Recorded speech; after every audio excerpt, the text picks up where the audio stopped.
Okay, good morning, good afternoon, good grace. Okay, पवित्र महान सर्वशक्तिमान परमेश्वर पिता, हम धन्यवाद देते और एक शुभ अवसर आपको दिए। दयालु और कृपालु परमेश्वर, सारा आदर सारा महिमा हम तुझे देते, धन्यवाद देते प्रभु। तू हमारा स्वामी है, तू हमारा रक्षक है, तू हमारा उद्धारक है। इसीलिए प्रभु सच्चे दिल से संपूर्ण हृदय से हम तेरी महिमा करते हैं।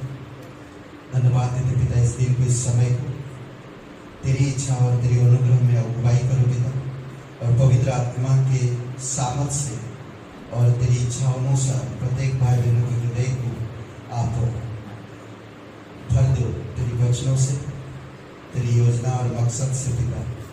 धन्यवाद करते हैं प्रभु यीशु। कई बार हमारे मन कमजोर होते हैं, कई बार हमारी मन चारों तरफ भटकता है, पर आप स्थिर रहने वाला परमेश्वर और मनों को जांचने वाला और स्थिर करने वाला परमेश्वर, हम धन्यवाद देते, धन्यवाद करते पिता। तू हमें इस महामारी के समय में भी तू हमारी रक्षा करता है, हमें प्रोत्साहन करता है, हमें अगुवाई करता है पिता। आने वाले समय में तू तेरी इच्छा अनुसार अगुवाई करना पिता। हम धन्यवाद देते मिस्टर महेंद्र मिश्रा प्रभु, आप उनके जीवन को स्पर्श करो, आप उन्हें शक्ति दो, आपकी अद्भुत प्रेम और दया उन पर प्रकट करो पिता, और तेरी प्रकाशन दो प्रभु यीशु मसीह। धन्यवाद देते प्रत्येक भाई बहनों के लिए प्रभु, जो कलीसिया के सदस्य हैं पिता, तेरी चरणों पर रखकर तेरी इच्छा अनुसार जो अगुवाई कर जीवित और पराक्रमी परमेश्वर। धन्यवाद देते पास्टर टीचर लोगों के लिए, हम धन्यवाद देते प्रभु यीशु। सारे बोर्ड मेंबर, सारे लोगों के लिए प्रार्थना करते हैं, लखनऊ कलीसिया की हर एक सदस्य के लिए धन्यवाद देते हैं, उनके जीवन के लिए, उनकी अद्भुत योजना के लिए धन्यवाद देते प्रभु यीशु। तेरी इच्छा और तेरी दया के अनुसार तू बातें कर पिता। धन्यवाद देते इस दिन को, इस समय को पिता, तेरे चरणों पर रखते, तेरी दया और तेरी कृपा के अनुसार तू उठाए। धन्यवाद देते यीशु मसीह के नाम से मांगते हैं, आमीन। भजन से 45 का एक, और हम लोग खड़े होते और प्रभु की आराधना करेंगे। उमंग से उमड़ रहा है, जो बात मैंने राजा के विषय रची है उसको सुनाता हूँ। क्या गृहग्रस्त लोग, आपके दिल उमड़ रहा है? हाँ, एक नया विषय के, एक नया गीत के लिए, एक नया दिन के लिए, एक नया सभा के लिए। हमारे लिए हर एक सभा नया है, तो हमारा मन, हमारा दिल उमड़ रहा है एक नया विषय के लिए ना। आज हमारे परमेश्वर हमसे कुछ नया विषय के ऊपर बात करेगा, नया चीज हमारे अंदर प्रकट करेगा, और हम उसकी आराधना करेंगे। आमीन, hallelujah, praise the Lord. Hallelujah.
Hallelujah, एक जोरदार ताली। पवित्र महान और सर्वशक्तिमान परमेश्वर पिता, आज हम मिलकर तेरी महिमा करते हैं और तेरी जय जयकार करते हैं, क्योंकि तू विश्वासयोग्य परमेश्वर है। तू अनादिकाल से अनंत काल तक एक साथ रहने वाला परमेश्वर है। तू पवित्र धर्मी है, तू अनुग्रहकारी है पिता। हम धन्यवाद देते हैं, हम जब अधर्म में पड़े हुए थे, तू स्वर्ग छोड़कर इस धरती पर आया। हमें बचाने के लिए तूने हमारी दंड, हमारी अधर्म, हमारी पापों को अपने ऊपर लेकर तू दंडित हुआ, बलिदान हो गया, तीसरे दिन मरे हुए से जी उठा। तू जीवित है और हमारे बीच में मौजूद है प्रभु। इसीलिए हम तेरी महिमा करते हैं, अपने दिलों को, हमारी आवाज़ को ऊंचे करते हैं तेरी ओर, हमारे दिल को उठाते हैं तेरी ओर, हमारी मन को स्थिर करते तेरी ओर, और हमारे पवित्र हाथों से तेरी महिमा करते हैं। धन्यवाद देते प्रभु यीशु, जीवित और पराक्रमी परमेश्वर, हम धन्यवाद करते हैं। यीशु मेरे स्वामी मेरे, नहीं कोई तेरे समान। यीशु मेरे जीवन मेरे, प्रभु तू है सबसे महान। यीशु मेरे स्वामी मेरे, प्रभु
सच्चा मित्र, तू सच्चा प्रेमी, सच्चा परमेश्वर जो तरस खाता, जो कभी उगता नहीं, जो कभी अपनी धैर्य को खोता नहीं, तू हमें सांत्वना देता है, तू हमारा प्रोटेक्ट करता है।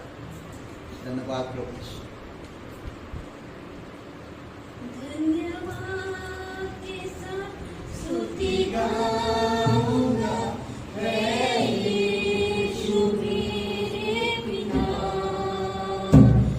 उपकार तेरे बेशुमार, कोटि कोटि स्तुति धन्यवाद। धन्यवाद के साथ स्तुति गाऊंगा, मैं यीशु मेरे पिता, उपकार तेरे बेशुमार, कोटि कोटि स्तुति धन्यवाद। योग्यता से बढ़ के मैं अपनी दया से तूने मुझे, योग्यता से बढ़ के लिया मैं अपनी दया से तूने मुझे, मांगने से ज्यादा मिला मुझे, आभारी हूँ प्रभु मैं, मांगने से ज्यादा मिला मुझे, आभारी हूँ प्रभु मैं। धन्यवाद के साथ स्तुति गाऊंगा, मैं यीशु मेरे पिता, उपकार तेरे बेशुमार, कोटि कोटि स्तुति धन्यवाद। तू है सच्चा जिंदा पिता, तुझी पर ही भरोसा मेरा, तू है सच्चा जिंदा पिता, तुझी पर ही भरोसा मेरा, सेवा पूरी करके पाऊँ तेरा, यीशु ऐसा तो बलिदान, सेवा पूरी करके पाऊँ तेरा, यीशु ऐसा तो बलिदान। धन्यवाद के साथ स्तुति गाऊंगा, मैं यीशु मेरे पिता, उपकार तेरे है बेशुमार, कोटि कोटि स्तुति धन्यवाद।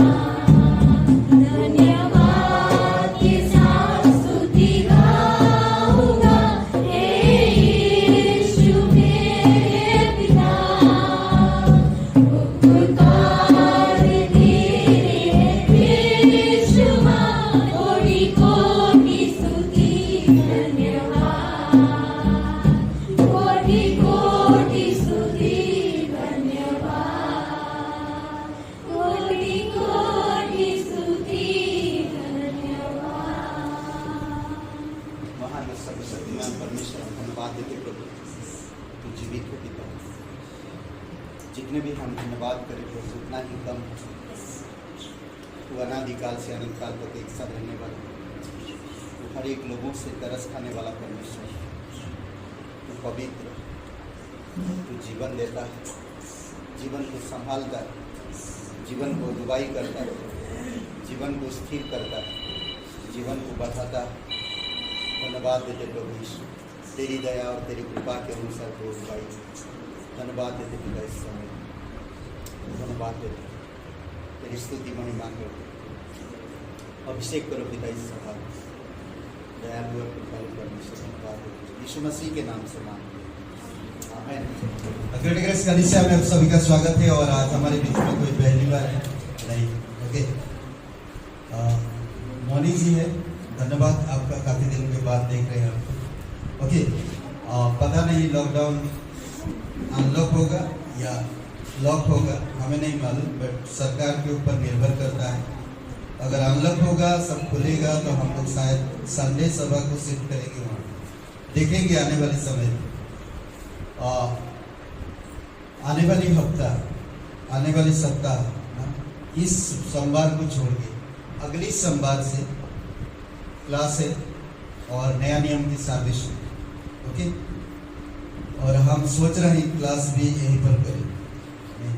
सोच रहे हैं, अभी डिसाइड नहीं किया, प्रे कर रहा हूँ परमेश्वर कहाँ ले जाए, ना वहाँ पर ना यहाँ पर, हमें नहीं मालूम।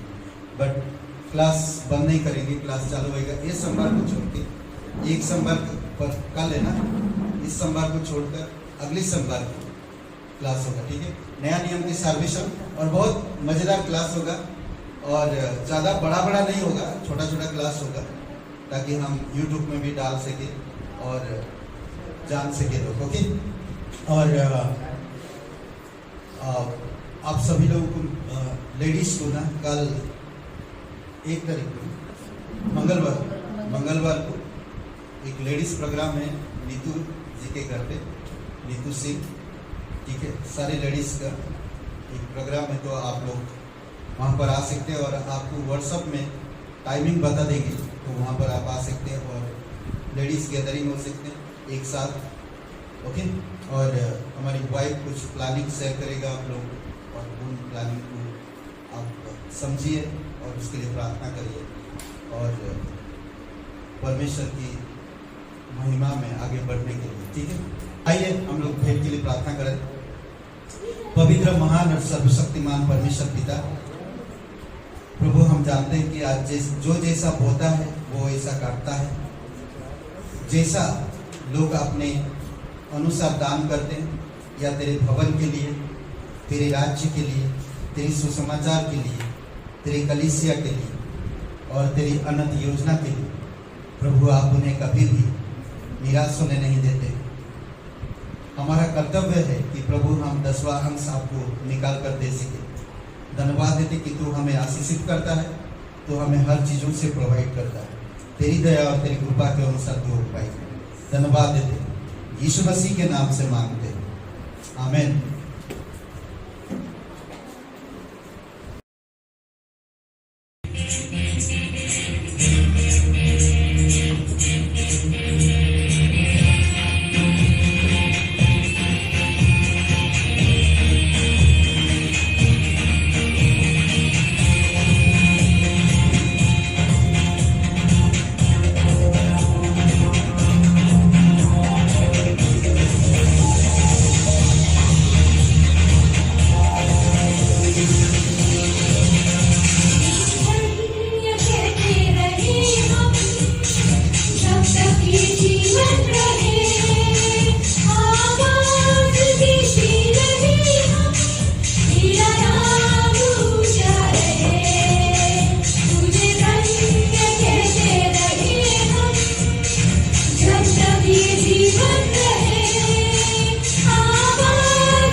जयप्रकाश जी पढ़ रहे तो ध्यान से सुनिए।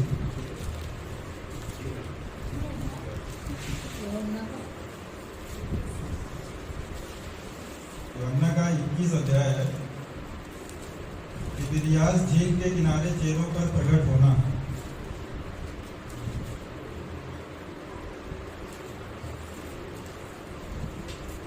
इन बातों के बाद यीशु ने अपने आप को तिबिरियास झील के किनारे चेलों पर प्रकट किया और इस रीति से प्रकट किया। शैतान पतरस और थोमा, दो दिदमुस कहलाता है, और गलील के काना नगर का नतनएल और जब्दी के पुत्र और उसके चेलों में से दो और जन इकट्ठा थे। शमौन पतरस ने उससे कहा, मैं मछली पकड़ने जा रहा हूँ। उन्होंने उससे कहा, हम भी तेरे साथ चलते हैं। अतः वे निकलकर नाव पर चढ़े, परंतु उस रात कुछ न पकड़ा। भोर होते ही यीशु किनारे पर आ खड़ा हुआ, तो भी चेलों ने नहीं पहचाना कि यह यीशु है। तब यीशु ने उनसे कहा, हे बालकों, क्या तुम्हारे पास कुछ मछलियां हैं? उन्होंने उत्तर दिया, नहीं। उसने उनसे कहा, नाव की दाहिनी ओर जाल डालो तो पाओगे। अतः उन्होंने जाल डाला और अब मछलियों की बहुतायत के कारण उसे खींच ना सके। तब उस चेले ने जिससे यीशु प्रेम रखता था पतरस से कहा, यह तो प्रभु है। शमौन पतरस ने यह सुनकर कि वह प्रभु है, कमर में अंगरखा कस लिया, क्योंकि वह नंगा था, और झील में कूद पड़ा। परंतु दूसरे चेले डोंगी पर मछलियों से भरा हुआ जाल खींचते हुए आए, क्योंकि वे किनारे से अधिक दूरी नहीं पर कोई 200 हाथ पर थे। जब वे किनारे पर उतरे तो उन्होंने कोयले की आग और उस पर मछली रखी हुई और रोटी देखी। यीशु ने उनसे कहा, जो मछलियां तुमने अभी पकड़ी है उनमें से कुछ लाओ। तो शमौन पतरस ने डोंगी पर चढ़कर 153 बड़ी मछलियों से भरा हुआ जाल किनारे पर खींचा, और इतनी मछलियां होने पर भी जाल न फटा। यीशु ने उनसे कहा, आओ भोजन करो। चेलों में से किसी को साहस न हुआ कि उससे पूछे, तू कौन है? क्योंकि वे जानते थे कि यह प्रभु ही है। यीशु आया और रोटी लेकर उन्होंने दी, और वैसे ही मछली भी। यह तीसरी बार है कि यीशु में मरे हुओं में से भी जी उठने के बाद चेलों को दिखाई दिया। यीशु और पतरस। भोजन करने के बाद यीशु ने पतरस से कहा, हे शमौन, यूहन्ना के पुत्र, क्या तू इनसे बढ़कर मुझसे प्रेम रखता है? उसने उससे कहा, हाँ प्रभु, तू जानता है कि मैं तुझसे प्रीति रखता हूँ। उसने उससे कहा, मेरे मेमने को चरा। उसने फिर दूसरी बार उससे कहा, हे शमौन, यूहन्ना के पुत्र, क्या तू मुझसे प्रेम रखता है? उसने उससे कहा, हाँ प्रभु, तू जानता है कि मैं तुझसे प्रीति रखता हूँ। उसने उससे कहा, मेरी भेड़ों की रखवाली कर। उसने तीसरी बार उससे कहा, हे शमौन, यूहन्ना के पुत्र, क्या तू मुझसे प्रीति रखता है? पतरस उदास हुआ कि उसने उससे तीसरी बार ऐसा कहा, क्या तू मुझसे प्रीति रखता है? और उससे कहा, हे प्रभु, तू तो सब कुछ जानता है। तू यह जानता है कि मैं तुझसे प्रीति रखता हूँ। यीशु ने उससे कहा, मेरी भेड़ों को चरा। मैं तुझसे सच कहता हूँ, जब तू जवान था तो अपनी कमर बांधकर जहाँ चाहता था वहाँ फिरता था, परंतु अब जब तू बूढ़ा होगा तो अपने हाथ फैलाएगा और दूसरा तेरी कमर बांधकर जहाँ तू न चाहेगा वहाँ तुझे ले जाएगा। उसने इन बातों से संकेत दिया कि पतरस कैसी मृत्यु से परमेश्वर की महिमा करेगा, और तब उसने उससे कहा, मेरे पीछे हो ले। हालेलुया।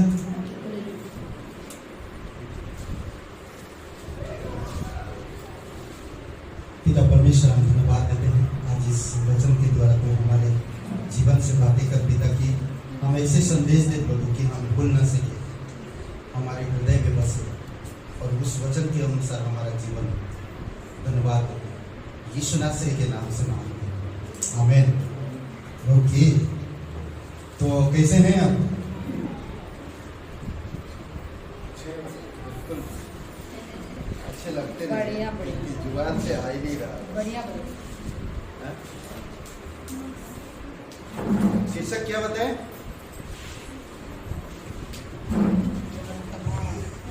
क्या बताएं शीर्षक? बताइए। ओके, यीशु अपने आप को प्रकट किया। यीशु अपने आप को प्रकट किया। ठीक है, आज हम इसके ऊपर बात करेंगे। यीशु अपने आप को प्रकट किया। यीशु मसीह क्यों प्रकट किया और इसका वजह क्या था? क्यों वो आकर शिष्यों को और चेलों को वो बता रहा और समझा रहा और दिखा रहा? ठीक है, परमेश्वर प्रकट होता है या अपने आप को प्रकट करता है ताकि हम उसकी महिमा को, उसकी योजना को देख सकें। यीशु ने अपने आप को तिबरिया के झील के किनारे चेलों पर प्रकट किया। ये चेले कर क्या रहे थे? यीशु मसीह क्रूस पर चढ़ गया, खत्म हो गया सर। अब हमारा माइंड कैसा रहता ना, कभी कभी देखिए जो कभी कभी होता है ऐसा कि हमारे जो जीवन में हो रहा है ठीक ठाक चल रहा, तो हम ठीक ठाक है, अच्छा चल रहा, और देख रहे हैं थोड़ा बहुत कुछ नहीं हो रहा तो बोलते खत्म, ऐसा कब तक चलेगा? चेले भी वही स्वभाव में सोच रहे हैं कि प्रभु तो खत्म, अब हम लोग भी खत्म। बातचीत कर रहे हैं, अपना काम कर रहे हैं, परंतु वहां पर कहते हैं कि चेलों पर यीशु प्रकट हुआ। इस रीति से प्रकट हुआ। सिमन पतरस, थोमा, दिदुमुस कहलाने वाला, गलील के काना नगर के नतनियल, जब्दी के पुत्र कौन है? जब्दी के पुत्र याकूब, यूहन्ना और गलील और उसके चेले में से 2 और जन इकट्ठे थे। पतरस ने उनसे कहा, भाई मैं तो मच्छी पकड़ने जा रहा, पास्टर जी को जेल, कलीसिया बंद, हम अपन जाते हैं अपने काम में। है ऐसा मत कहिए, मैं मजाक कर रहा हूँ। नहीं, तो पतरस, सब लोग इकट्ठा होकर बातें कर रहे हैं, क्या होएगा? सोचिए थोड़ी समय, सब इकट्ठा है। 3 साल तक प्रभु के साथ घूमे, चमत्कार देखे, उसकी कार्य को देखे, लोगों के प्रति उसका तरस, लोगों के प्रति उसका प्रेम, हर चीजों को देखे उन्होंने। अब यीशु क्रूस पर सब कुछ यीशु पहले से बताया कि मैं कैसे मरूंगा, मुझे लोग कैसे मारेंगे, पर मैं तीसरे दिन जी उठूंगा। ये सारी चीज यीशु ने बताया। फिर भी कई बार आप में 6 साल, 10 साल, 12 साल हो गया कलीसिया में बाइबल पढ़ रहे, पर बाइबल की योजना, बाइबल की मकसद, बाइबल के वचनों को अभी भी हमारे दिमाग में नहीं जाता।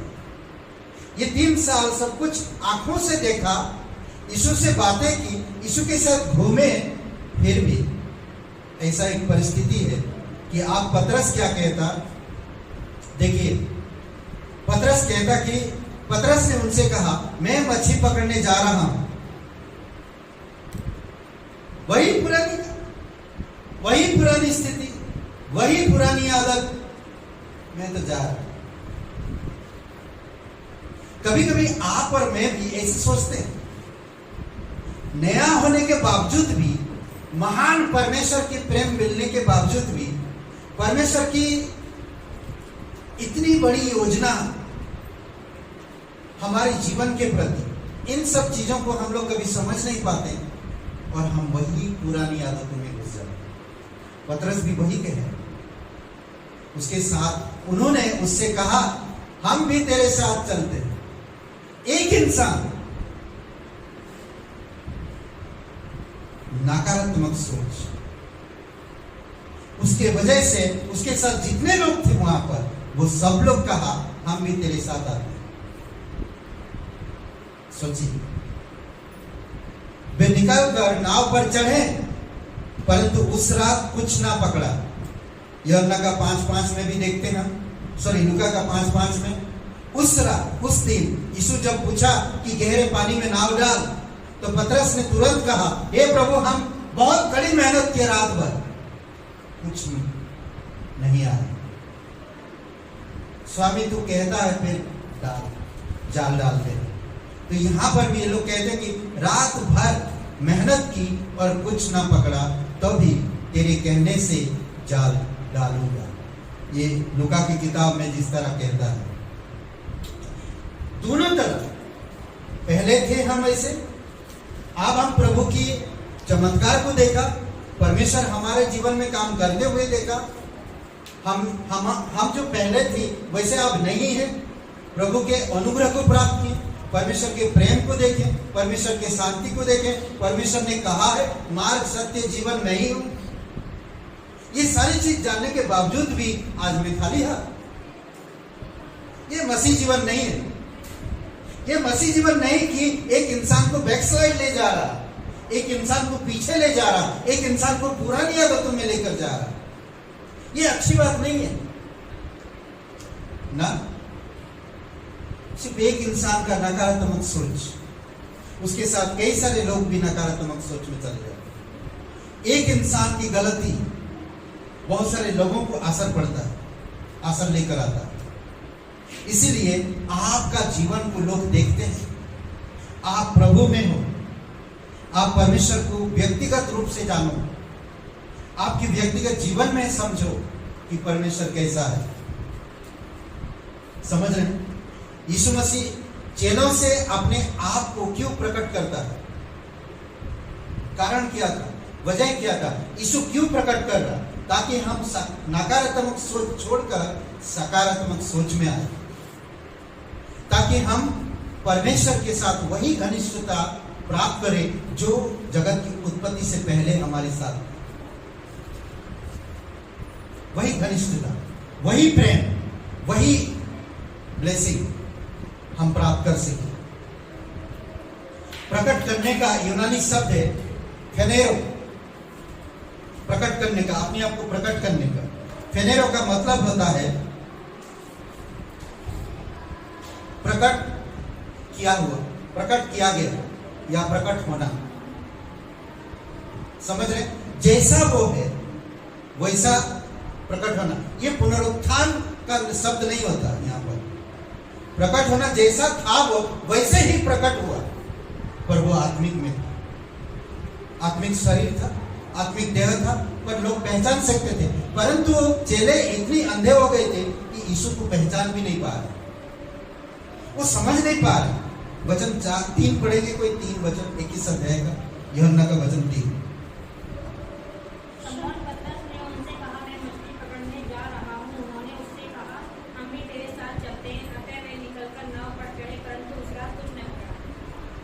दो वचन ना पहचान ना सका, एक शब्द है, 2 या 3 में, 4 में, 4 में, 4 में। और होते ही यीशु किनारे पर आ खड़ा हुआ, तो भी चेलों ने नहीं पहचाना कि यह यीशु। भोर होते वो लोग मेहनत किया कड़ी, पर कुछ नहीं आता है। सुबह यीशु उन पर आकर प्रकट हो गए, फिर भी वो पहचान नहीं पाए। कभी कभी होता है कि हम लोग ऐसे सोच में पड़ जाते हैं, सामने रहते हुए भी चीजों को पहचान नहीं पाते, सामने होते हुए भी पहचान नहीं पाते। मुझे मालूम है कि हम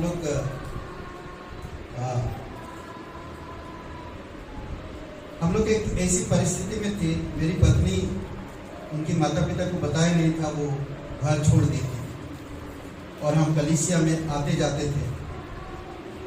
और उनके पिताजी के घर के बगल का एक व्यक्ति है, जो जिस जगह पे हम लोग सभा लगाते थे, जिस सभा में जाते थे, वहां पर और एक सभा आता था, उसी सभा में वो व्यक्ति आता था, और वो व्यक्ति हमेशा इसके साथ बातें करते थे। वो व्यक्ति कभी उनके पिताजी को जाकर कभी नहीं कहा। जिस दिन हम लोग शादी कर लिए, उसी दिन जाकर बताया, और दूसरे संडे उनके पिताजी आए। कभी कभी हम सोचते हैं इस बात को कि परमेश्वर हमें उनके सामने रख कर भी उनके नजर से हमें छुपा रखा। कई बार होता, कई बार हमारी परिस्थितियां हमारी इतनी ऊंचा हो जाता और इतनी बोलते ना कि प्राथमिकता हो जाता प्रायोरिटी ना हो जाता कि हम पहचान जो चीजों को देख जानना चाहिए उन चीजों को जान नहीं पाते। तो उसी प्रकार ये 15 लोग भी वैसा हो गया। अब यीशु तक खत्म, उनके माइंड में चल रही है यीशु अब खत्म हो गया, अब समाप्त सब कुछ। 3 साल की कड़ी मेहनत यीशु के साथ सब कुछ समाप्त हो गया। रात भर मेहनत किया, कुछ मछली हाथ में नहीं आया तो और टेंशन हो गया ना? और टेंशन हो गया। तो क्या यीशु जब प्रकट हुआ तो वो पहचान नहीं पा। कई बार यीशु आपके जीवन में आपकी पड़ोस, आपकी रिश्तेदार के तौर पे प्रकट होता है और वो रिश्तेदार एक शब्द कहते हैं, वो शब्द आपके दिल को छूता है। कई बार हम समझ नहीं पाते। कई बार यीशु अपने शब्दों के द्वारा आपके मन में प्रकट होता है, कई बार अपनी ख्यालों में वो प्रकट होता है। कई बार आप कुछ चीज के बारे में सोच रहे हैं और अचानक क्लिक होता है, यीशु आपको कुछ प्रकट करना चाहता है। यहाँ पर यीशु प्रकट हुआ परंतु वो लोग पहचानना से।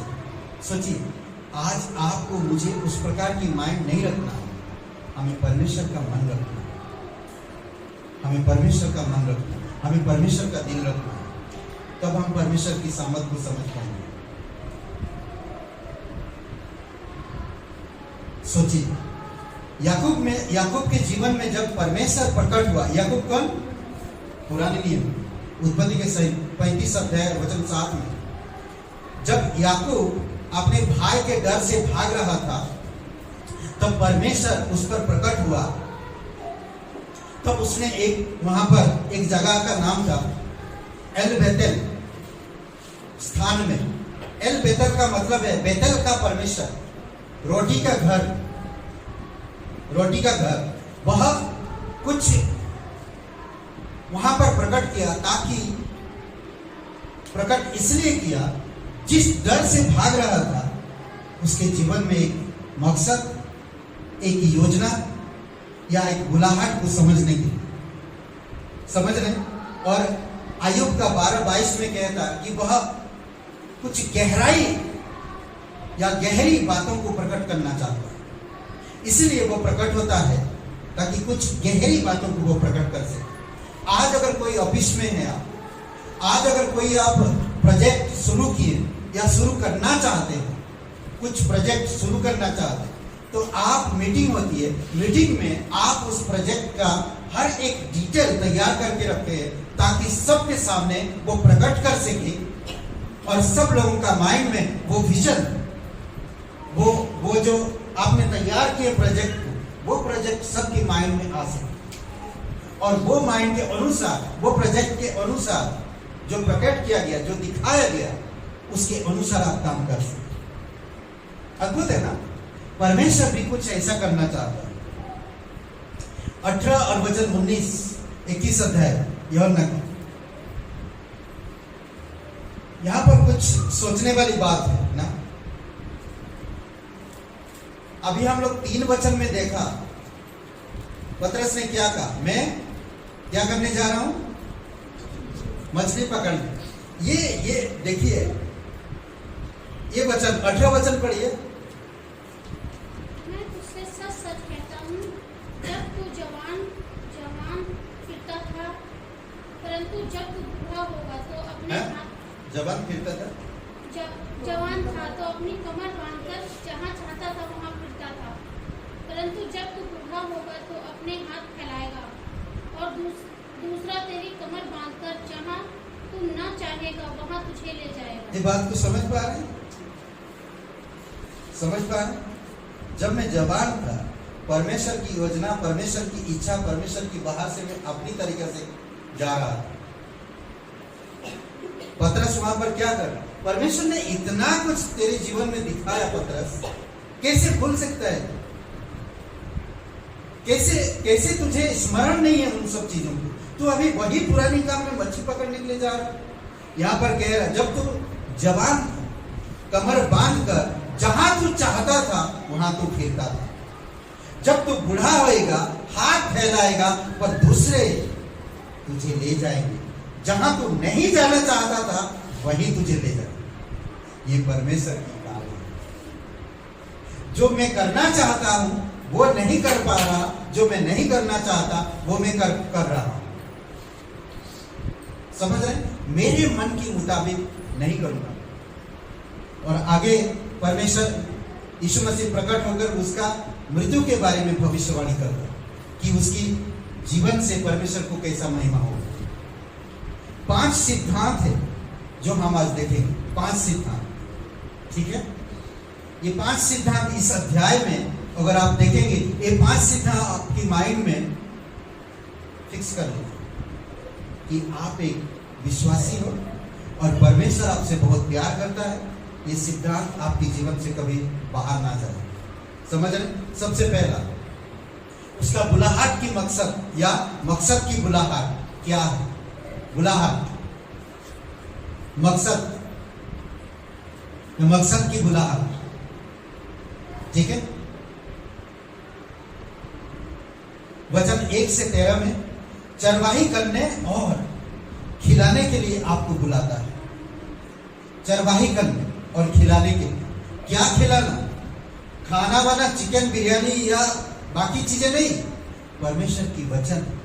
आप सीखो, आप स्वयं खाओ, दूसरों को खिलाओ।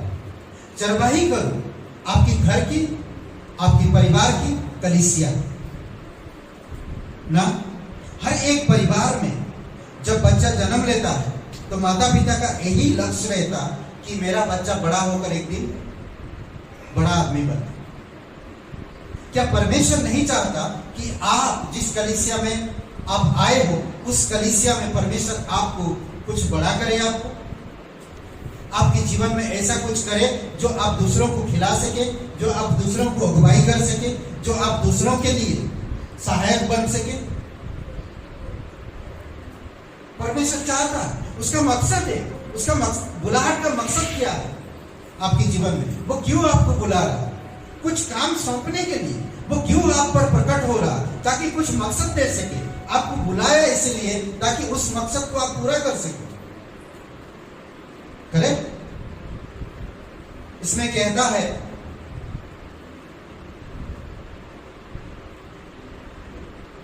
खिलाने के विषय में कलीसिया के लिए। वचन 17-18 में वचन सिखाना, अगुवाई करना, ध्यान देना, परमेश्वर के वचन के अनुसार लोगों को परमेश्वर में बढ़ाना, ये सारी चीजें परमेश्वर की बुलाहट और परमेश्वर की मकसद में। परमेश्वर का मकसद क्या? आपको चुनने का, बुलाने का। परमेश्वर आपको कलीसिया में, अपनी कलीसिया में लाने का क्या मकसद हो सकता है? आप कभी सोचा? आप आज से सोचना चालू करो कि परमेश्वर तेरा मकसद क्या है मुझे इस कलीसिया में रखे हो। करेक्ट? जब आप इस प्रकार की सोचेंगे तो परमेश्वर आपके जीवन में अपने मकसद को प्रकट करेगा। चेलों के पास प्रकट होने का उसका मकसद क्या है? चेले पीछे नहीं जाए बल्कि आगे जाए। यीशु मसीह कहता कि हे पतरस, बाएं तरफ दाएं तरफ जाकर जाल डाल। सोचिए, रात भर कुछ नहीं पकड़ा, तब वो जाल डाले और वो लोग जब जाल डाले तो बहुत मछलियां आए, यहां तक जाल फटने लगा। और तब यूहन्ना कहता, अरे पतरस, ये तो प्रभु है, ये तो प्रभु है। जब चमत्कार आता है हमारे जीवन में, ब्लेसिंग आता है हमारे जीवन में, प्रमोशन हो जाता है हमारे जीवन में, चारों तरफ से सही चल रहा है हमारे जीवन में, सब चीजें ठीक हो जाता है हमारे जीवन में, कहते प्रभु है। जब गड़बड़ है हमारे जीवन में तो प्रभु को याद तक नहीं आता उसने जो हमारे जीवन में किया। उसके मकसद को भूल जाते, उसकी बुलाहट को भूल जाते। कभी कभी लोग इतने व्यस्त हो जाते हैं अपने कामों में कि वो भूल जाते हैं कि परमेश्वर की बुलाहट क्या है, परमेश्वर का मकसद क्या है।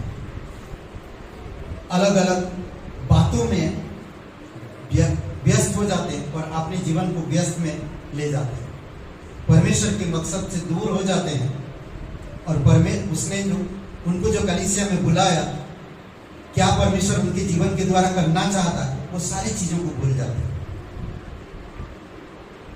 हमने कई बार बताया कि कलीसिया में परमेश्वर जो आपको बुलाया, इस कलीसिया में कोई ना कोई तो मकसद होगा आपके जीवन में। क्यों बुलाया? क्या मेरे घर परिवार को सही रखने के लिए? परमेश्वर ने कहा तुम राज्य, परमेश्वर ने कहा है तुम मेरे राज्य और धार्मिकता की खोज करोगे, मैं तुम्हें सारी चीजें तुम्हारे पीछे करूंगा। परमेश्वर प्रतिज्ञा करता है, परमेश्वर कभी नहीं छोड़ेगा, परमेश्वर आपके डर को दूर करेगा, परमेश्वर आपको कभी भी ऐसे परिस्थिति में नहीं रखेगा। पर कई बार इंसान परमेश्वर के मकसद को भूल जाते हैं, परमेश्वर की बुलाहट को भूल जाते हैं और अपने जीवन को ऐसे परिस्थितियों से व्यस्त रख लेते हैं, ऐसे बातों में अपने जीवन को व्यस्त रखते हैं, ऐसे अपने जीवन में व्यस्तता लेकर आते हैं, ना तो वो परमेश्वर में स्वयं को बढ़ा पाते हैं और ना दूसरों को बढ़ा पाते हैं।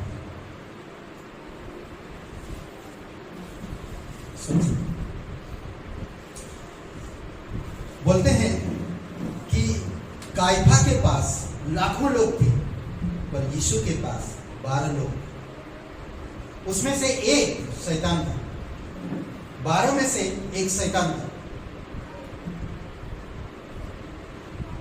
सोचिए, आज भी कई सारे लोगों के पास बहुत फॉलोअर होंगे,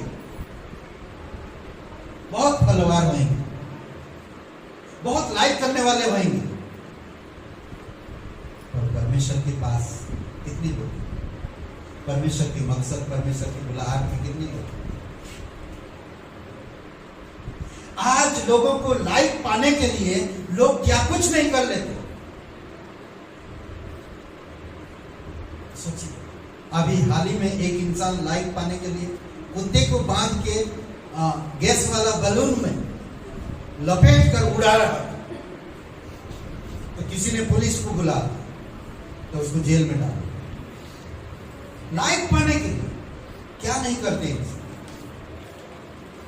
क्या आप परमेश्वर की नजर में लाइक हो? क्या परमेश्वर को लाइक करते हो? परमेश्वर आपको लाइक करता है? कितना फॉलोअर आप फेसबुक, व्हाट्सएप देखते हो? क्या परमेश्वर की व्हाट्सएप या परमेश्वर की फेसबुक खुले हो कभी? और वो है पवित्र बाइबल। क्या परमेश्वर के मकसद को समझे हो कि वो आपके जीवन में क्या करना चाहता है, क्यों आपको बुलाया है? कभी हम लोग नहीं सोचते। दूसरी बात, परमेश्वर की मकसद, परमेश्वर की बुलाहट, परमेश्वर की मकसद की बुलाहट, परमेश्वर की बुलाहट की मकसद कभी मत भूलिए। समझे? आप जो कलीसिया में परमेश्वर आपको बुलाया है, परमेश्वर आपके लिए मकसद है, ठीक है? दूसरा, वो आपसे बहुत प्यार करता है, प्रेम करता है। यूहन्ना 21 अध्याय 15 से 17 पढ़ी, जोर से कोई, तेजी से कोई। भोजन करने के बाद यीशु ने शमौन पतरस से कहा, हे शमौन यूहन्ना के पुत्र, क्या तू इनसे बढ़कर मुझसे प्रेम रखता है? उसने उससे कहा, हाँ प्रभु, तू तो जानता है कि मैं तुझसे प्रीति रखता हूँ। उसने उनसे कहा, मेरे मेमनों को चरा। उसने फिर दूसरी बार उससे कहा, हे शमौन यूहन्ना के पुत्र, क्या तू मुझसे प्रेम रखता है? उसने उससे कहा, हाँ प्रभु, तू जानता है कि मैं तुझसे प्रीति रखता हूँ। उसने उससे कहा, मेरी भेड़ों की रखवाली कर। उसने तीसरी बार उससे कहा, हे शमौन यूहन्ना के पुत्र, क्या तू मुझसे प्रीति रखता है? पतरस उदास हुआ। उसने उससे तीसरी बार ऐसा कहा, क्या तू मुझसे प्रीति रखता है? और उसने उससे कहा, हे प्रभु, तू तो सब कुछ जानता है, तू यह जानता है कि मैं तुझसे प्रीति रखता हूँ। यीशु ने उससे कहा, मेरी भेड़ों को चरा। ओके? प्रेम, क्या आप परमेश्वर से प्रेम करते हैं? क्या आप परमेश्वर जो आपसे प्रेम करता है, क्या उसकी प्रेम को आप जानते हो? अगापे प्रेम, वैसा प्रेम नहीं, अगापे, निस्वार्थ प्रेम। क्या आप परमेश्वर के पास जो आते हो निस्वार्थ प्रेम से आते हो? अगापे प्रेम से आपसे प्रेम किया, इसीलिए वो अपना एकलौता पुत्र दे दिया। वो आपसे प्रेम किया, प्रेम को प्रकट किया अपने पुत्र को देकर, ताकि आप और मैं नरक से, पापों से, अधर्म से, दंड से बच सके। ये उसका प्रेम है हमें बचाने के लिए। क्या आप परमेश्वर से प्रेम करते हो? तो क्या आप माँ बाप से ज्यादा परमेश्वर से प्यार करते हो? अपनी बच्चों से ज्यादा परमेश्वर से प्यार करते हो, पति पत्नी से ज्यादा परमेश्वर से प्यार करता है, पति पत्नी से ज्यादा परमेश्वर से प्यार करता है, धन संपत्ति से ज्यादा मैं परमेश्वर से प्यार करता हूं। आप कैसे प्यार को प्रकट करोगे? क्या आप परमेश्वर के मकसद को जानते हो? क्या आप परमेश्वर की बुलाहट को समझते हो? कितना प्यार करते हो? हम प्यार अपनी पत्नी को प्रकट करते हैं, अगर पत्नी प्यार का इनकार कर देता तो गुस्सा करते, तू क्या जानता है मैं तुझसे कितना प्यार करता हूं? क्या आपने परमेश्वर से कभी कहा कि परमेश्वर मैं तुझसे कितना प्यार करता हूं, माँ बाप से भी ज्यादा मैं तुझसे प्यार करता हूं? कभी बताया आपने? कभी आपके कामों के द्वारा दिखाया आपने? कभी उसकी मकसद को समझा आपने कि वो आपसे कितना प्यार करता है? रोमियो का 8:28 में परमेश्वर की इच्छा अनुसार चलने वालों से परमेश्वर प्यार करता है और उनके लिए वो चीजें प्रकट करता और तैयार करता और लाता भी जो उनको अच्छा है, उनके लिए अच्छा है। परमेश्वर का प्रेम, पिता ने हमें धर्मी ठहराया। परमेश्वर का प्रेम, उसने हमें धर्मी ठहराया, इसीलिए वे हमें दोषी नहीं ठहराएगा। वो कभी दोषी नहीं ठहराएगा, वो हमारे लिए अच्छा करेगा हमेशा, क्योंकि वो हमसे प्रेम करता है। मसीह मरे में से जी उठा और हमारे लिए जीवित है, उसकी जीवन में हम हैं आज। ना कोई सृष्टि विश्व में ऐसी कोई चीज या कोई वस्तु नहीं जो परमेश्वर की नियंत्रण के बाहर हो। कोई भी परमेश्वर की इस सृष्टि में कोई भी परमेश्वर की नियंत्रण से बाहर नहीं है। इसीलिए परमेश्वर कहता है, इसीलिए कोई भी वस्तु हमें परमेश्वर के प्रेम से अलग ना कर सके। क्या मैं इस बात को यकीन करता हूं? परमेश्वर के प्यार को समझता हूं? अगर मैं हूं तो परमेश्वर आपसे खुश है और जानता है परमेश्वर आप कितना प्यार करते हैं। कभी कभी हम परमेश्वर के पास आने के लिए प्यार करता हूं परमेश्वर, पर आज मेरा बाइक पंक्चर हो गया है इसलिए कलीसिया नहीं आ सकता। कौन सा प्यार है? कैसा प्यार? कभी कभी हम प्यार करते हैं परमेश्वर से, कहते कि परमेश्वर मैं आपसे बहुत प्यार करता हूं। आज घर में कोई आने वाला है इसलिए मैं नहीं आ सकता आपके पास। ये प्यार नहीं है, ये प्यार नहीं है। जो प्यार करता है वो हमेशा उसका सामना करता और पहले उसको रखता है। परमेश्वर हम लोगों से प्रेम किया, अपने पुत्र को देकर प्रेम को प्रकट किया।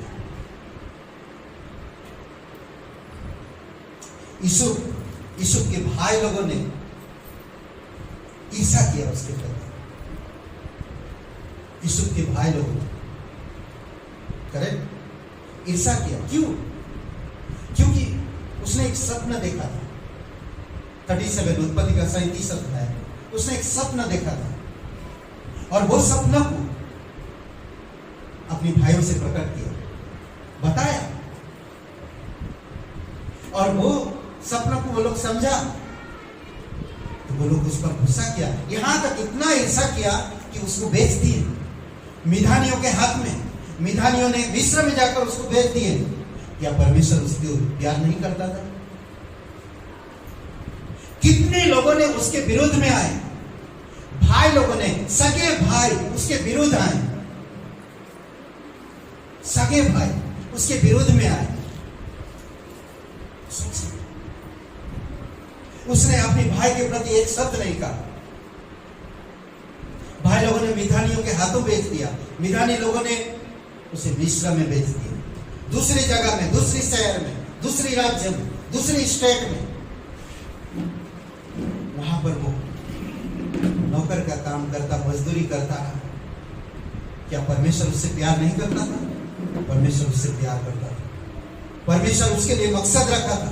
परमेश्वर ने उसको बुलाया था, इसीलिए उस सपनों के द्वारा उसको प्रकट किया था। और क्या वो यीशु यकीन है कि वो एक दिन प्रधानमंत्री बनेगा उस राज्य का। सोचिए ना, प्रधानमंत्री बना। यूसुफ ने ऐसा कोई काम नहीं किया जिससे परमेश्वर के प्यार को फीका लगा। ऐसा काम नहीं किया। उसने परमेश्वर के मकसद को समझा, उसने परमेश्वर की बुलाहट को समझा, उसने परमेश्वर जो सपनों के द्वारा प्रकट किया उसको जाना। उसने कभी दुखी नहीं हुआ। सगे भाई मेरे विरुद्ध में कितना दुख होता है अगर आपका सगे भाई अगर आपके प्रति कुछ कहता है तो आपको कितना दुख लगता है। मैंने इतना कुछ किया उसके लिए और आज ऐसा बर्ताव करता है मेरे लिए। पर यूसुफ एक शब्द नहीं कहा। यूसुफ एक शब्द नहीं कहा। सोचिए, यिर्मयाह का 1 से 4 31 अध्याय 1 से 4 में इजराइल से प्रेम किया परमेश्वर, बुलाए, दर्शन देकर कहा मैं तुमसे सदा प्रेम करता रहूंगा, मैं तुमसे सदा प्रेम करता रहूंगा। सदा काल तक वो प्यार करता है। भले तुम मेरे आज्ञा पर नहीं चले, भले तुम मुझे पीठ दिखाएं, भले तुम मेरी योजना को समझ नहीं पाए, भले तुम मेरी विधियों को नहीं माने। हे पतरस, भले तुम सबको लेकर मछली पकड़ने जा रहा, पर मैं प्रकट होऊंगा क्योंकि मैं तुझसे प्यार करता हूं। इजराइल से वही कहता परमेश्वर, हे इजराइल, भले तुम लोग मेरे विधि के अनुसार नहीं चले, मुझे पीठ दिखाए, मुझे रिस्क दिए, पर मैं तुम्हें सदा प्रेम से प्रेम करता हूं। अद्भुत है। तीसरा प्रेम, विश्वास का स्रोत। विश्वास का स्रोत आता है वचन से ना। वचन जानना जरूरी है, वचन समझना जरूरी है, वचन के अनुसार जीवन व्यतीत करना जरूरी है। प्रेम विश्वास का स्रोत है। विश्वास है, मकसद और बुलाहट में प्रेम मिलेगा। समझ रहे? इब्रानी का 11:6 विश्वास में जीना है। जब आप विश्वास में जिएंगे, विश्वास में खोजेंगे, विश्वास में चलेंगे तो परमेश्वर खुश होगा। जब परमेश्वर खुश होगा उसका नतीजा क्या होता जानते हैं? गलतियों का 5:6 में कहता, केवल विश्वास जो प्रेम के द्वारा प्रभाव डालता है। जब परमेश्वर खुश होता है उसका प्रेम आप पर प्रभाव डालेगा और आपके विश्वास को मजबूत करेगा। अद्भुत है ना। चौथा पॉइंट, पीछे हो। बुलाहट, मकसद है आपके पास, प्रेम है आपके पास, विश्वास है आपके पास। आप ये 3 चीज अगर आपके पास है तो आप फॉलो करेंगे, पीछे चलेंगे यीशु के ना। पीछे हो लो। यीशु के पीछे चलना है। यीशु के पीछे या परमेश्वर के पीछे हो लेना, इंसान के पीछे नहीं। पहले यीशु के पीछे चलते हैं, पहले यीशु के पीछे चलते हो। जो इंसान के पीछे चल रहा हो उसके पीछे चल, जो इंसान के पीछे चल रहा है तो इंसान के पीछे कुछ भी हमें नहीं मिलेगा। आप परमेश्वर के पीछे खुद को चलाना है। अगर मैं इंसान के पीछे चल रहा हूं तो मुझे कुछ प्राप्त नहीं होगा। ना मैं प्रेम में बढ़ पाऊंगा, ना मैं विश्वास में बढ़ पाऊंगा, ना मैं बुलाहट को समझ पाऊंगा और ना मैं परमेश्वर के मकसद को जान पाऊंगा। मकसद की बुलाहट को मैं खो दूंगा। इसीलिए मुझे परमेश्वर के पीछे चलना, मुझे खुद को परमेश्वर के पीछे चलाना है। मुझे इंसान के पीछे नहीं चलाना है। मैं कलीसिया आता पास्टर जी के लिए नहीं आ रहा, मैं परमेश्वर के लिए आ रहा हूं। परमेश्वर मुझसे प्रेम करता, मैं परमेश्वर के पीछे चलता, इसीलिए मैं आ। खुद को आप अपने खुद को परमेश्वर के पीछे चलाना, अपने आप। घमंड से नहीं, अपने आप को ऊंचा करके नहीं, यीशु के वचन के पीछे चलना, नम्रता, संयम के साथ। यूहन्ना 21 अध्याय और वचन 20 से 22 पढ़िए। पतरस ने यहां पर कुछ कहा। यीशु ने उसको जवाब देता, क्या कहता पतरस, शायद तू जिससे ज्यादा प्यार करता प्रभु, आप उसको दो ना मकसद, मुझे क्यों दे रहे? कहने का मतलब वही हो ना। 21 अध्याय 20 से 22 पढ़िए मत, मैं बता दिया, ठीक है। पतरस यहाँ पर कुछ कहना चाह रहा था यीशु को। वो कह रहा था यीशु जिससे आप ज्यादा प्यार करते हो उसको उसको उसको बोलो ना, उसको कहो। यीशु ने उससे कहा, तुझे उससे क्या, तू मेरे पीछे हो, मुझे यीशु के पीछे चलना। मुझे कौन क्या कह रहा, कौन क्या कर रहा, मुझे उससे कोई मतलब नहीं है। यीशु उसके प्रति क्या करता है, उससे कितना प्यार करता है, उसे कैसा ब्लेसिंग करता है, मुझे उससे कोई मतलब नहीं है। मुझे यीशु के पीछे चलना है। समझ? बहुत सारे लोग आज बातचीत करते हैं, संगति करते हैं, आज आकर आपके पास कहेंगे कि मैं संगति कर रहा हूं। संगति में क्या कर रहे हैं पता है? उनके घर में उनका हस्बैंड को इतना पगार मिलता है, उनके घर में उनका बेटी है ना बहुत अच्छी नहीं, ये संगति है। उनका जो बाइक था ना वो बेच दिए, अभी हमारा बाइक बार बार मांगते हैं।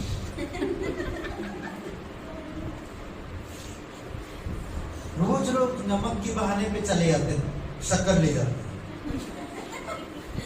नहीं कैसे नहीं, मतलब बात करें, हाँ वो हमारी पड़ोसन है ना, एक बेकार है और कभी कभी अच्छा भी, बस ये संगति। मकसद क्या, बुलाहट क्या, यहाँ पर क्यों है? हमें बहुत तकलीफ हो रहा, कभी आशीष दे। मैं इतना बाइबल पढ़ता हूँ, इतना प्रार्थना करता हूँ, इतना विचार करता हूँ प्रभु के बारे में, आशीष नहीं। क्या परमेश्वर की इच्छा से मुझे उससे कोई लाभ नहीं, मुझे परमेश्वर के पीछे हो। 5वां पॉइंट, आखिरी पॉइंट, परमेश्वर की महिमा करना। पहला क्या था? बुलाहट का मकसद क्या है?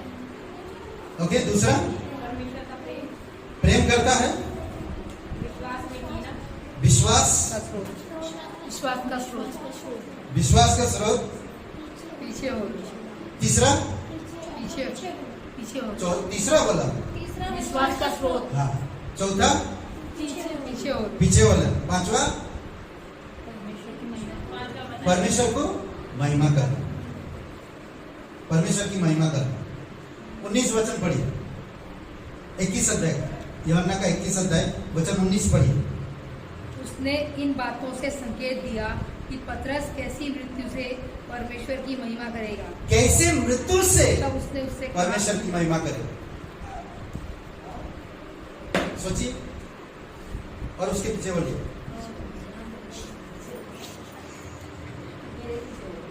मेरे पीछे बोलिए। ओके, तो सोचिए, ये बता रहा ना, यीशु मसीह उसको प्रकट होकर कह रहा, परमेश्वर रिवील करेगा आपको, मतलब प्रकट करेगा, प्रकाशन देगा और आपको अगुवाई करेगा, और उस कार्य के द्वारा आप परमेश्वर को महिमा दोगे।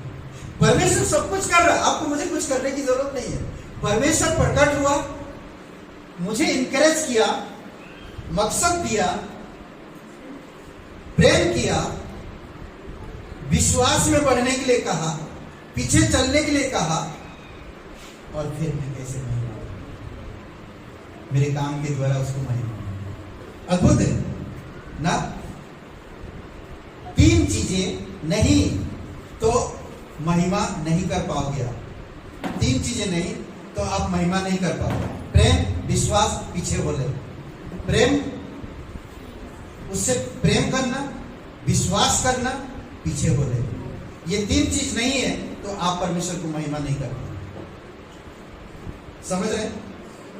यीशु मिस्र में था, परमेश्वर की महिमा कर रहा था। दानियल बेबीलोन में था, परमेश्वर की महिमा कर रहा था। परिवार के पास नहीं, परिवार कोई नहीं, रिश्तेदार कोई नहीं, काम नहीं, कुछ नहीं, ऐसे जगह पर वो लोग है, परमेश्वर उनसे प्यार करता, परमेश्वर जानता उनकी मकसद को, परमेश्वर उनको बुलाया है, परमेश्वर उनको मकसद दिया है। परमेश्वर उनसे प्यार करता है। परमेश्वर की विश्वास के द्वारा सोचिए, दानियल ने पूरा शहर को उद्धार में लाया और परमेश्वर की महिमा, राजा तक घुटने टिक कर परमेश्वर की महिमा करता है। दानियल का परमेश्वर जीवित परमेश्वर है, उसका महिमा हमेशा हो। नहीं, यीशु प्रधानमंत्री बना, राजा तक कहता है कि दानियल के अंदर जो आत्मा है वो जीवित परमेश्वर का आत्मा है, बुद्धि का आत्मा और सच्चाई का आत्मा है। दानियल यीशु के परमेश्वर की महिमा करो। सोचिए, ऐसी जगह पे रहकर जो तकलीफ चारों तरफ से है, जो परेशानी, खाने के लिए तकलीफ, नौकरी सही से नहीं है उनके पास, विदेश में है वो लोग, फिर भी परमेश्वर उनको संभाल रहा है और उनके जीवन से आशीष मिले, परमेश्वर को महिमा मिले।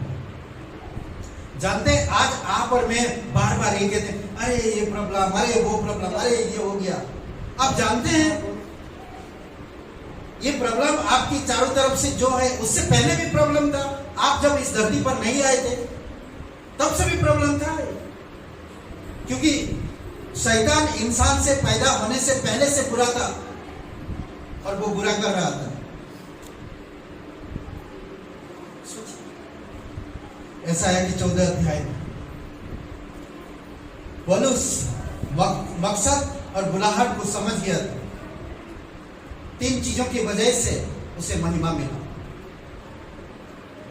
परमेश्वर को महिमा देने का मतलब है, यूनानी शब्द एक डोक्सा, ठीक है। इसका मतलब है चरित्र और कार्य को दर्शाना, प्रकट करना। महिमा का मतलब क्या है? चरित्र और कार्य को प्रकट करना। जैसा वो है वैसे मुझे प्रकट करना। महिमा गाना या नाचना, उसको महिमा देना नहीं है। महिमा देना कि जैसा वो है वैसे हमें उसको प्रकट करना है, उसको कहते हैं महिमा देना। उसके चरित्र स्वभाव हमारे जीवन से परमेश्वर दिखना चाहिए, उसको कहते हैं महिमा। समझ रहे हैं? परमेश्वर को महिमा देने का मतलब है यह कि प्रकाशित करना कि परमेश्वर कौन है और उसने क्या किया है मेरे जीवन में। यशायाह का 50:11 में कहता, तुम जो सब आग जलाते और अग्नि बाणों को कमर में बांधते हो। आग जलाने का मतलब समझ रहे? अग्नि बाणों को कमर में बांधते हो, क्या चीज हो सकती है? अग्नि कमर में बांध दिया, सचमुच अग्नि नहीं है। जोश में कुछ चीजों में ध्यान दी, इसको मैं बात। आत्मनिर्भर व्यक्ति क्या कह रहा कि आत्मनिर्भर व्यक्ति जो स्वयं को प्रकाश में अंधकार में हटाने का प्रयास करते हैं, प्रकाश से अंधकार हटाने का प्रयास करते हैं, अनंत आग का संताप ही भोगेंगे। कई बार ऐसे अपनी ताकत के अनुसार लोगों को सिखाना चाहते हैं, लोगों को दिखाना चाहते हैं, लोगों को समझाना चाहते हैं, वो खुद उसमें चलते नहीं। अगर आप आग जलाए हो लोगों के लिए, तो क्या आप उस आग में गुजरे हो? जो लोगों के लिए आप कह रहे हो, खुद आप गुजरे हो? फरीसी सादुकी की तरह सिद्धांतों में मत रहो। परमेश्वर की अनुग्रह को, परमेश्वर के प्रेम को समझो। जब परमेश्वर ने आपको बुलाहट दिया, परमेश्वर ने आपके लिए मकसद रखा है, परमेश्वर आपसे प्यार करता है, आप विश्वास के स्रोत में चलो और परमेश्वर के पीछे हो लो और अपने जीवन से परमेश्वर की महिमा करो।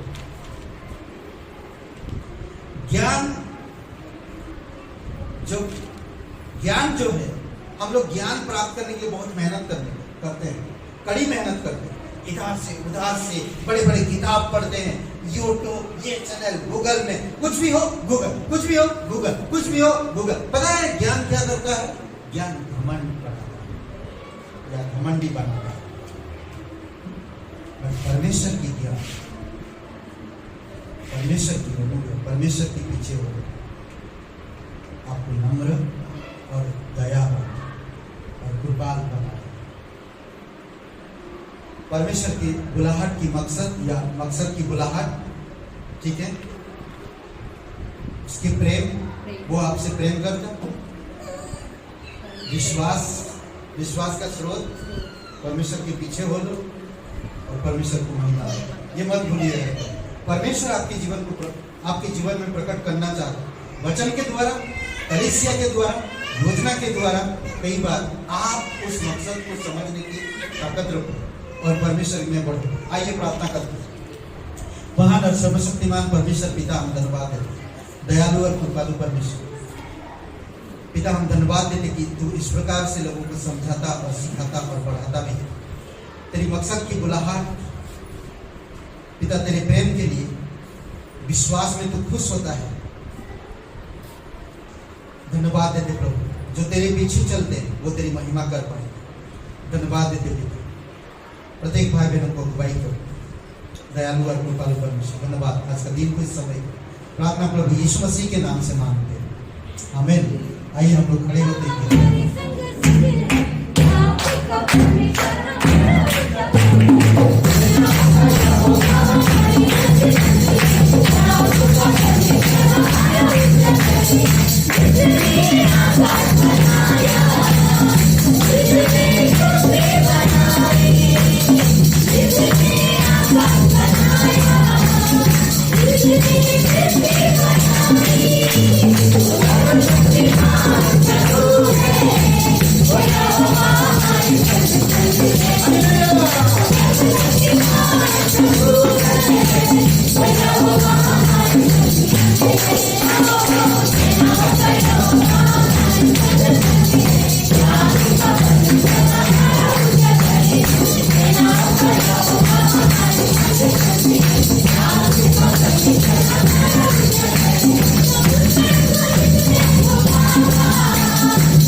हालेलुया, जोरदार ताली बजाएं। पवित्र महान और सर्वशक्तिमान परमेश्वर पिता, हम धन्यवाद देते हैं। तू महान परमेश्वर है, तेरे पास हमारे प्रति मकसद है पिता, तू हमें बुलाए उस मकसद में। धन्यवाद देते प्रभु यीशु, धन्यवाद तेरे निस्वार्थ प्रेम के लिए, जो तेरे तुझसे प्यार करते, तेरी इच्छा अनुसार वही चले और उनके लिए सब चीजें भलाई उत्पन्न हो। और पिता, जो विश्वास में चलते हैं वो तुझे प्रसन्न करेंगे, क्योंकि विश्वास का स्रोत वचन है। जो इंसान वचन में लगे रहते विश्वास में बढ़ेंगे और तू उनसे प्रसन्न हो। और जो तुझे ढूंढते हैं वो विश्वास से ढूंढते हैं। धन्यवाद देते, वही इंसान तेरे पीछे चलेंगे पिता और तेरे मकसद को पूरा करेंगे, तेरे प्रेम को प्रकट करेंगे और विश्वास में बढ़ेंगे और उनके जीवन में तेरी महिमा होगी। धन्यवाद देते, प्रत्येक भाई बहनों को अभिषेक करो पिता, दयालु और कृपालु परमेश्वर। सारा आदर, सारा महिमा हम तुझे देते, अभिषेक करो प्रभु यीशु मसीह। धन्यवाद देते, जो यीशु का नाम लेगा, वचन कहता है, वो उद्धार पाएगा। जो अपने पापों से मन फिराएगा, यीशु को विश्वास करेगा, यीशु पर विश्वास करेगा, उद्धारकर्ता के रूप में स्वीकार करेगा, वो उद्धार पाएगा। धन्यवाद देते, तेरी स्तुति महिमा करते। प्रत्येक लोगों को अभिषेक करो पिता, तेरी वचनों में ये 5 बातें कभी भूले नहीं, लोगों याद रखे और स्मरण रखे। धन्यवाद देते, प्रत्येक भाई बहनों के जीवन में आशीषित करो। यीशु मसीह के नाम से मांगते हैं, आमीन आमीन।